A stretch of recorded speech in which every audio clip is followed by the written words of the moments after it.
الشيطان الرجيم بسم الله الرحمن الرحيم.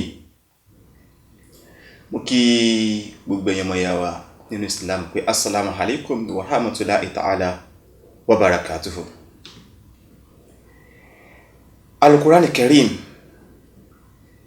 wa ba'da al-isti'aza wal basmala bismillahir rahmanir rahim. Ó ní innamal mu'minina ikhwatun faslihu bayna akhawaykum. Ọlọ́run ní gbogbo mùmínì òdodo pátápátá ọmọ ìyá ni ẹ máa ṣe àtúnṣe láàrin ara yín.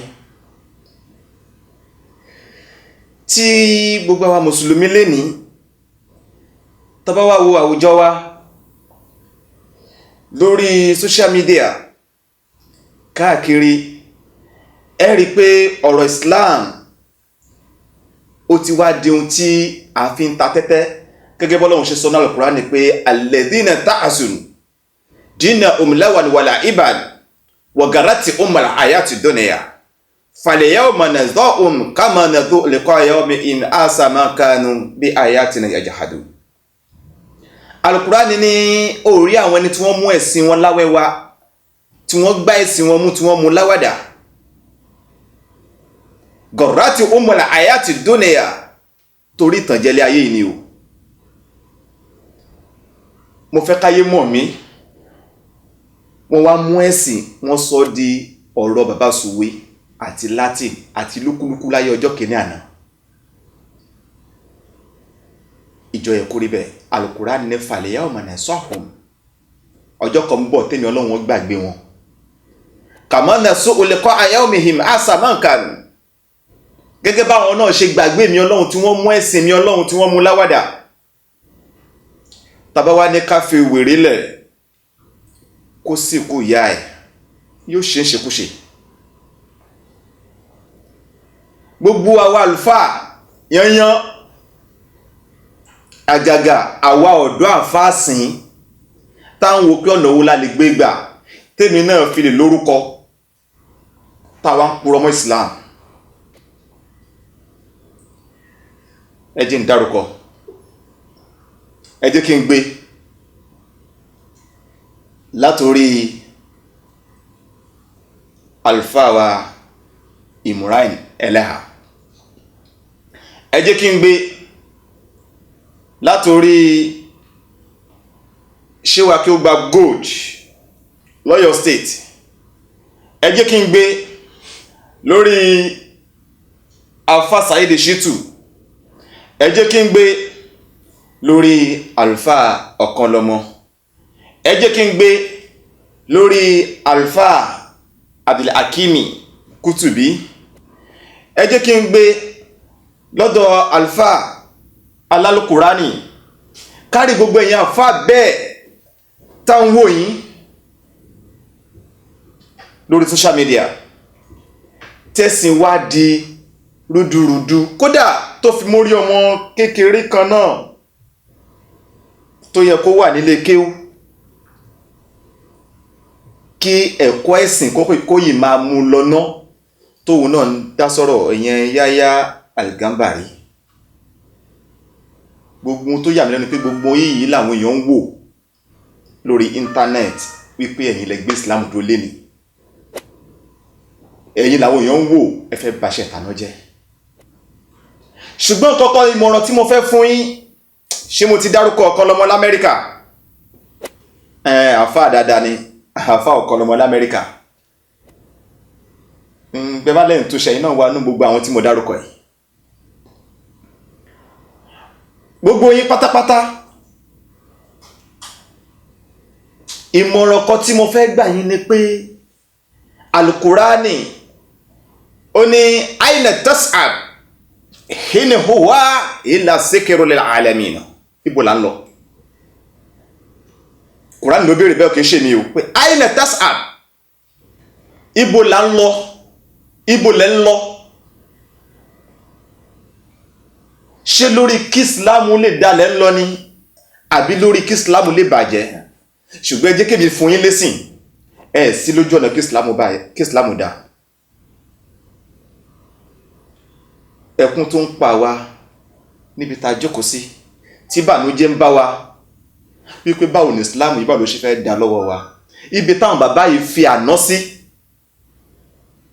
báwo ni àwa, báwo la ṣe fẹ́ gbé jù bẹ́ẹ̀ lọ.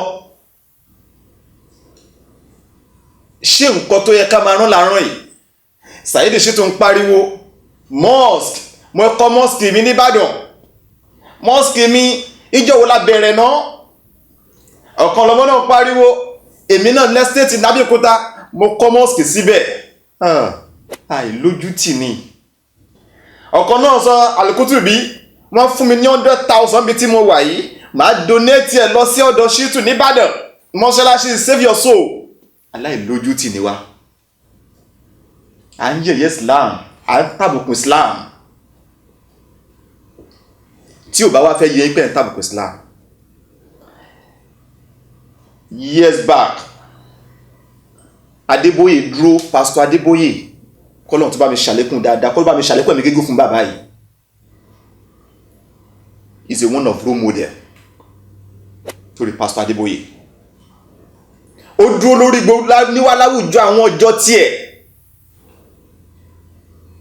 Màá gbé wá fún yín tẹ́ máa wò live mo ṣe bá yín sọ̀rọ̀ lọ́wọ́ yìí o. Kẹ́dẹ̀ wo. Who by the grace of God can give 1 billion naira. Ẹni nípa orí ọ̀fẹ́ Ọlọ́run alààyè tí wọ́n lè fún wa ní bílíọ̀nù kọ̀ọ̀kan. Such people should please see my secretary in the office tonight for a very special announcement. Kí gbogbo orú àwọn bẹ́ẹ̀ rí akọ̀wé mi nínú ọ́fíìsì wa lálẹ́ yìí fún ìfitónilétí pàtàkì kan. And then there will be some of you who can say, Daddy, I wish I can give 1 billion, but all I can afford is 100 million. Àwọn kan wà tí ó ní pé bóyá àwọn ìgbà fẹ́ ṣe bílíọ̀nù kan yìí, ṣùgbọ́n ohun tí wọ́n lè rí sípa wọn ká òun náà ni 100 mílíọ̀nù. Such people should also see my secretary after the program tonight. Irú àwọn bẹ́ẹ̀ náà kí wọ́n. Ẹ̀yin náà gbọ́ ohun tó wí. Ìgbà tóun náà sọ̀rọ̀ tiẹ̀ nísìnyí clip tẹ́yìn náà wò nísìnyí lọ yìí. Òun náà jẹ́ kó yé yín pé nínú àwọn ọmọ ẹ̀yin ọmọ ọjọ́ mi ta lẹni tó lè fún mi ní 1 billion naira. Ó ní tàbá wá rẹ́ni tó wò pé wọn ò lè avoid 1 billion, 100 million òun fẹ́ rí kó lọ rí secretary mi. Ṣẹ̀rí pálá ìlójú tí lẹ́yìn tẹ́ ń dárúkọ 100,000. Ẹ̀yin tẹ́ ń sọ pé kọ́ mosque. Ṣẹ̀rí pálá ìlójú tì ní wá nínú Islam. Bí Islam ṣe tó àtẹ̀yin tẹ́ ń pè wọlé, àwọn bu yín àfá Saheed, màá fún yín ní 50,000 látọ̀dọ̀ mi, ìyàwó mi ní fún yín 100,000. Ṣé báwọn kan ni wọ́n béèrè 1 billion yẹn? À ń wùwà like local champion. Tí ẹ bá sí pé irú àwa yìí bá ka Kùránì dáadáa, àmọ́ tọ́lọ́hun sọ àmọ́ òdodo ni. Tó bá pé ìṣe yìí ni mo fi Káàbà Ọlọ́run mo fi búra, màá torí màá lọ di Kristẹni. Kódà tí n bá wá di Kristẹni, ó máa tọ́ kí n lọ sínú lédì, kí n lọ darapọ̀ mọ́ àwọn bàbá àwọn ẹlẹ́sìn ìbílẹ̀.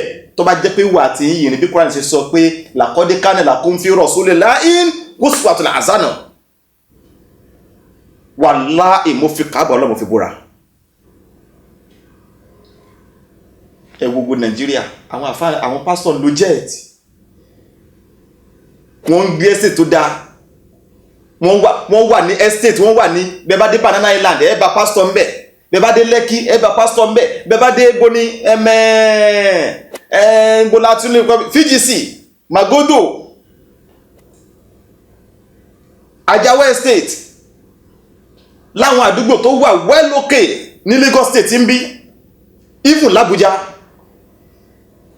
Gbogbo ẹ̀yin àfáà tẹ́ pariwo lẹ́ ń gbé. Wọ́n lẹ́ni tí ó daṣọ fún ni tó rẹ̀ lákọ́kọ́ wò. Mọ́tò wò lẹ́ ń lò, alẹ́ ń dójú ti Islam. Nígbà tó lọ́run ròyìn ara ẹ̀, Ọlọ́run ròyìn ara ẹ̀ ní Al-Fakir, agẹni ìlọ́lọ́run pẹ̀lú ọbọ̀ lọ́rọ̀ ni. Àfáàmúra ní ẹlẹ́hà, mo wo kí ẹ ti kọ tó fi ń bú Jamiu Adégúnwà ń jowú mi ni torí kí mo ra mọ́sù Camry mọ́sù tó jẹ́ pá àwa yìí ń gbé jáde inú mọ́tò tó wà nù kọ́pà à ń gbé mọ́sù jáde ọmọ yahoo ni wọ́n ń pò àwọn dá wa dúró ọmọ yahoo ló ń lo mọ́sù àwọn ọlọ́pàá gbà ọmọ yahoo ní mọ́sù yẹn nìwo olórí àfà olórí ẹ̀sìn wọn àfi ń gara pé mò ń lo mọ́sù mi ló ń jowú ẹ wò wá níbi táwọn ọmọ tí ò tó yín lọ́jọ́ orí tí wọ́n ń lo formatic mẹ́sìdísì ayé àwọn ń pariwo lórí íńtánẹ́ẹ̀tì èyí tí mo sọ yìí mi ò pé kẹ má bí ṣùgbọ́n kíyèsí ni èyí tó kù kọ́ là ń rán yẹn èyí tó yẹ ká rán kọ́ là ń rán ẹ jẹ́ kó kálukú fèsì Islam ẹ̀ kí ni plan ẹ lórí Islam bí NASFAT ṣe tó ẹkún òpáyé ni bí NASFAT ṣe tó wọn ò ní mosque tó lè gba èèyàn 10,000 at a time bá Saudi ṣe tó wọn ò ní camp tí wọ́n lè gba èèyàn 20,000 láti yọ ọdún tí wọn ò tí bí mi èmi kẹ̀ gbogbo àwa tá ń padà lálẹ́ nìyí ìta wọn tí bínú àgbàtà Saudi já Saudi táwọn olówó dẹ̀ wà ń bẹ̀